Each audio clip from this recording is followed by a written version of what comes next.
Globe breaking. The wedding that will unite Europe. Leonor and Christian confirm engagement. We grew up expecting royal weddings. But this one hits like a shock. Because this isn't just two hearts, it might be two crowns. Today we begin with the moment that stopped the royal world in its tracks, the announcement that Princess Leonor of Asturias and Prince Christian of Denmark have confirmed their engagement. From the first glance to the official statement, from whispers in palace corridors to public reactions, this is the story of how a simple yes could reshape European monarchy, romance and duty. We start with Leonor, heir to the Spanish throne. Born in Madrid in 2005, daughter of King Felipe VI of Spain and Queen Letizia of Spain, Leonor carries the weight of the future. At 18 she swore allegiance to the Constitution in Madrid, formalizing her role as the next monarch. She is more than a princess, she embodies a modern monarchy learning to embrace youth, duty and public affection. At that same time, across the sea in Denmark, Prince Christian, heir to the Danish throne, stands ready for his own role. Though less spotlighted in our narrative just now, his preparing years, public engagements, and royal training set the stage for what comes next. So when news began to circulate that Leonor and Christian might be more than friends, the whispers echoed through royal houses. What happens when the heir of Spain and the heir of Denmark unite? What does it mean for Europe? What pressures will they face? What traditions will they challenge? Let's go back to how this story began. Leonor, growing up under high public expectation, underwent not just private schooling but military training, official engagements and an unmistakable sense of purpose. The monarchy watched as Spain warmed to her, but speculations about love, marriage and expectation also grew. She's been the subject of conjecture. What partner will match her rank, her future, her duty? Meanwhile Christian quietly, systematically, prepared for the day his title becomes active. The idea of two heirs meeting isn't new in history, but the idea of them choosing each other, across two nations, raises questions. Can they truly unite their paths? Will their personal choice match dynastic expectation? Will their love survive the weight of crowns? Now the announcement, engagement. What does it say? First, that both royal houses negotiated, families were consulted, protocols followed. Second, that love, genuine affection perhaps, found space amidst tradition. Third, and this is the loop we will revisit, it says that Europe's monarchy may be entering a new era of unity, or at least a new chapter of alliance. But what does that mean, exactly? And is it as simple as it looks? Let's dive into the human side. Imagine the chateau corridors, Leonor receiving the ring, Christian watching the smile, families around them. The pressure, millions watching, history waiting. The excitement, youth, joy, promise. The tension, duty, legacy, public expectation. As we picture that, we also ask, how real is it? How much of this is protocol and how much is hearts? Turning to Spain, for decades the Spanish monarchy has contended with modernization, public scrutiny, shifting identity. Leonor represents not just continuity but change. Her choosing a partner beyond Spain's borders hints at a more European monarchy, not just national. That's where our curiosity loop opens. If this union goes ahead, what does the uniting Europe moment look like? How will the optics, the politics, the culture shift? In Denmark, similarly, there is significance. The Danish royal family has its own traditions, its Scandinavian identity, its role in Europe. Christian becoming part of this story means linking two dynasties, and, by extension, two countries, two peoples, two traditions. Will a marriage that spans nations influence how each monarchy frames itself?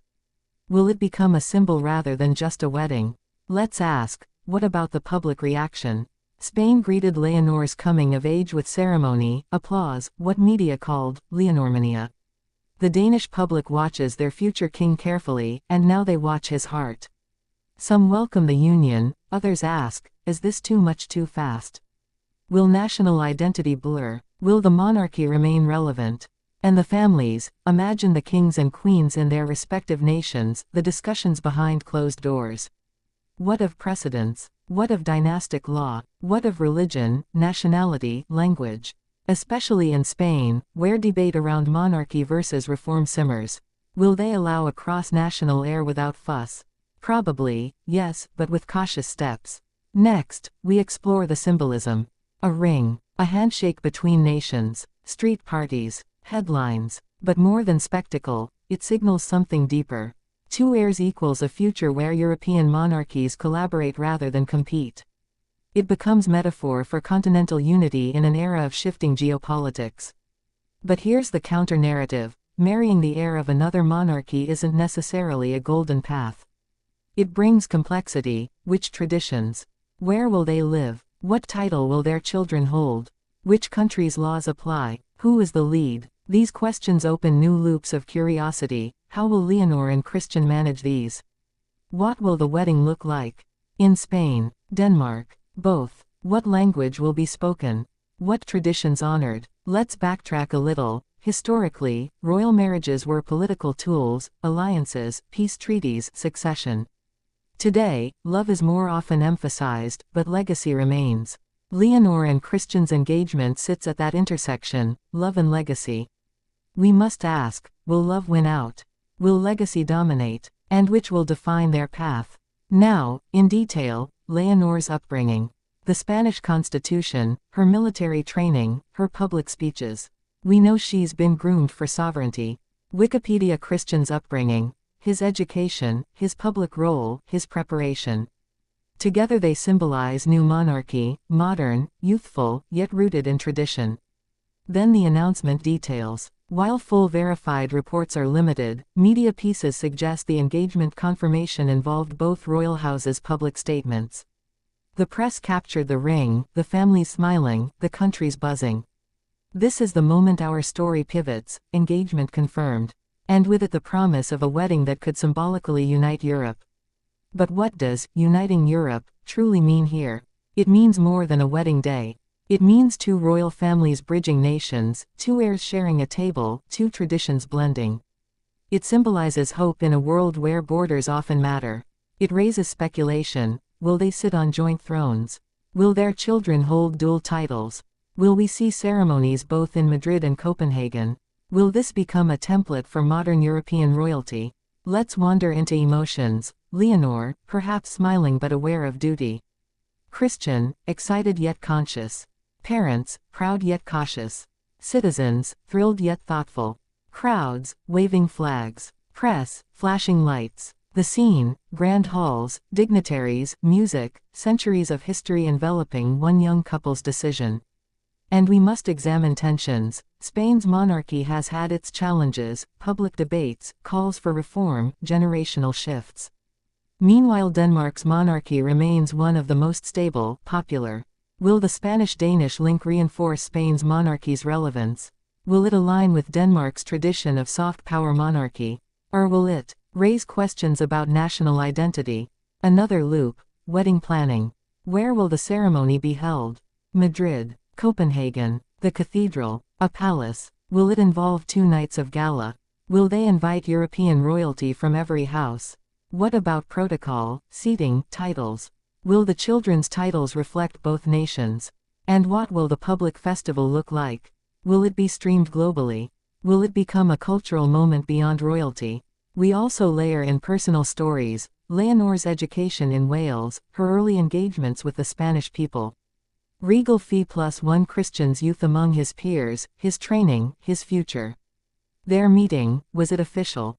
Was it informal? Rumors say they have known of each other in royal circles for years. The curiosity grows. When did they truly realize they were more than heirs at events? And then ask, what about the ring? The engagement photo? The public statement? What age are they now? What timing? Everything aligns. Yet we must ask, is it a love story, a political move, or both? And if both, how will they balance hearts and crowns? Let's consider the future. Once married, they will carry forward both dynasties. Their children may have rights in 2 nations. They may symbolize European integration in a way royals haven't before. The world watches not just a wedding, but a potential shift in how monarchy engages with modern Europe. But the counterpoint, monarchy is not just about symbolism, it's about relevance.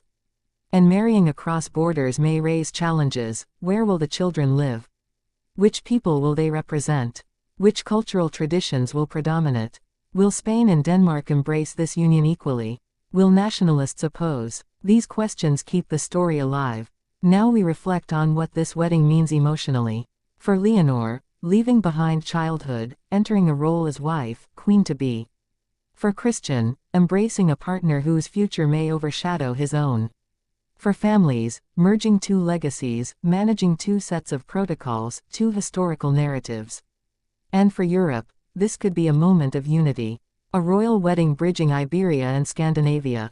A beacon that even in the 21st century, royalty still can play a role, if it evolves.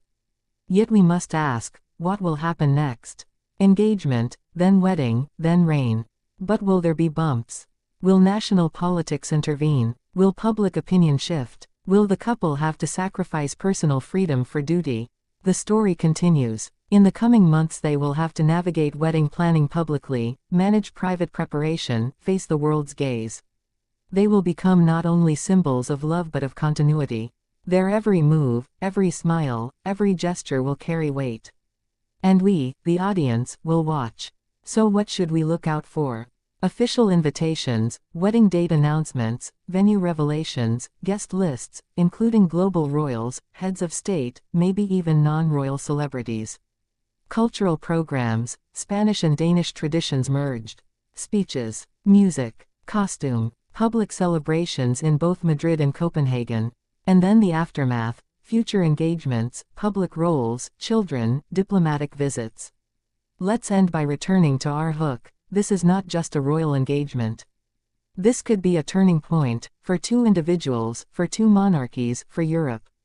It opens possibilities, raises questions, sparks dreams. What if the wedding becomes a symbol of European unity? What if love and legacy merge in one historical moment? What if this heralds a new kind of monarchy, connected, cross-border, modern?